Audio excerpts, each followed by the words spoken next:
एप्रिलाव जानो गोनां एसेम्बलि जिथुनिखि बिसायख'थि जानो गोनां बे बिसायख'थियाव मोननैबो हान्जाया दा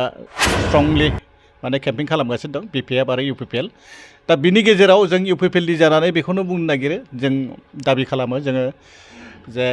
इउपिपिएलनि देरहानाय 100% खारथां जाबाय माजबाद समस्थियाव दा जेरैबो जिथिंबो आइजो माहारि बिमा माहारि आरो गासैबो जनगोष्ठी जाथि बिसोर गासैबो इउपिपिएलआव भट होनो थाखाय रेडि जानानै साखाफारा जानानै दङ बेखौ जों आन्दाज मोनबाय दा बेयाव जोंनि इउपिपिएलनिफ्राय बिजाथिया जाहैबाय रबीन्द्र बसुमतारी बिथाङा देरहागोन आरो बिथाङा खोब खस्थ' खालामनानै दा केम्पिंआव फिल्डआव गिदिंगासिनो दं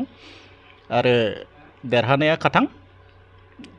नङा होमबा देरहानाया रोखा जाबाय देरहानाया रोखा जाबाय दा बे हिसाबै थांदोंमोन जोंनि बर'फ्रा माखासे जइन जाहैदोंमोन बिपिएफआव जइन जाहैदोंमोन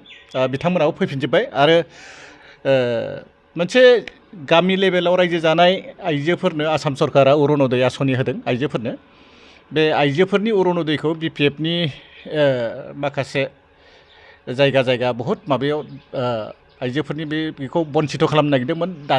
दानना होदों सोरबा अरुण'दय मोनाखै बेनि बांसिनखौनो जोङो खुद्रिनाय नुदों दा बिथांमोना अयनाय खालामदों बिथांमोना बे खामानिखौ मावनाङामोन बे आइजोफोरा जि गरसे गरनै मोनो बेयावनो बहुद सन्तुष्ट जायो मोननांगौनि अधिकारखौ दाननाङामोन जे इउपिपिएलआनो जा बा बिपिएफआनो जा बेफोरखौ दानो नाङा दा बिनि थाखाय खुद्रिनानै दा बांसिनानो दा इउपिपिएलआव भट होनो नागिरदों आरो बिथांमोनहा बिराद मोजांसो खालामदों जोंनि थाखाय बिराद मोजांसो जादों मानो होनबा मेक्सिमाम माबामोन आदिबासिनि भटआ डिसाइडिं फेक्टर माजबाद समस्थियाव दा आदिबासिनि भटखौ बे जय भारतआ बिसोर हमथासिगोन आरो बिथिं माइन'रिटि भट लानानै सरना देरहाबाय थायोमोन आरो फारसेथिं बिनाव लोगोसे बिदिनो तन्त्र मन्त्रनि माबाजों देरहाबाय थायोमोन राजमहनि दं बिनाव दा बेफोर मन्त्रफ्रा खाथिनाय नंला आरो दा नोंथांमोना मिथिनाय नङा सिङाव बिराद राजमहनि लायो रेहनानो जा सरनानो जा बिश्वजित दैमारियानो जा बिसोर बिराद गिदिर राजमहनि लायो आरो बेफोरखौ एबाराव खाथिनाय नंला बहा मोनो बे बुस्थुखौ बहानि मोनो बिसोरसो मिथिगौ बे आरो बेखिनियानो एप्रिलाव जानो गोनां एसेम्बलि जिथुनिखि बिसायख'थि जानो गोनां बे बिसायख'थियाव मोननैबो हान्जाया दा स्ट्रंलि माने केम्पिं खालामगासिनो दं बिपिएफ आरो इउपिपिएल दा बिनि गेजेराव जों इउपिपिएलनि जानानै बेखौनो बुंनो नागिरो जों दाबि खालामो जोङो जे इउपिपिएलनि देरहानाय 100% खारथां जाबाय माजबाद समस्थियाव दा जेरैबो जिथिंबो आइजो माहारि बिमा माहारि आरो गासैबो जनगोष्ठी जाथि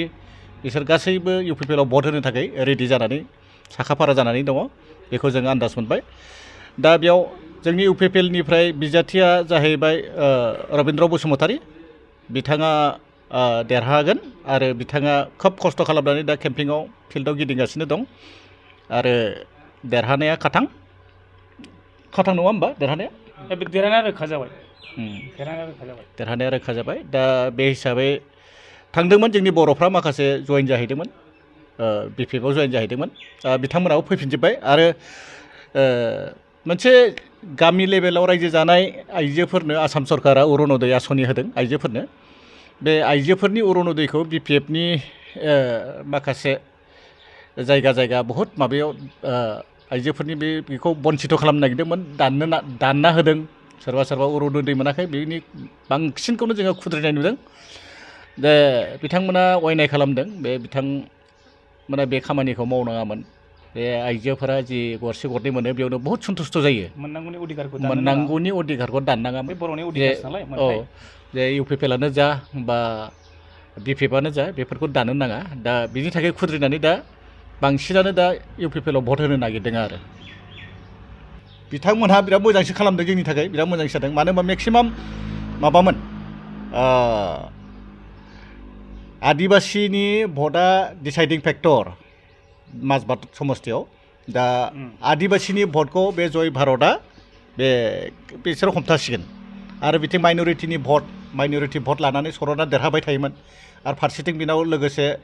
बिदिनो तन्त्र मन्त्रनि माबाजों देरहाबाय थायोमोन राजमहनि दं बिनाव दा बेफोर मन्त्रफ्रा खाथिनाय नंला आरो दा नोंथांमोना मिथिनाय नङा सिङाव बिराद राजमहनि लायो रेहनानो जा सरानानो जा बिस्वजित दैमारियानो जा बिसोर बिराद गिदिर गिदिर राजमहलनि लायो आरो बेफोरखौ एबाराव खाथिनाय नंला बहा मोनोलै बे बुस्थुखौ बे बुस्थुखौ बहानि मोनो बिसोरसो मिथिगौ बे आरो बेखिनियानो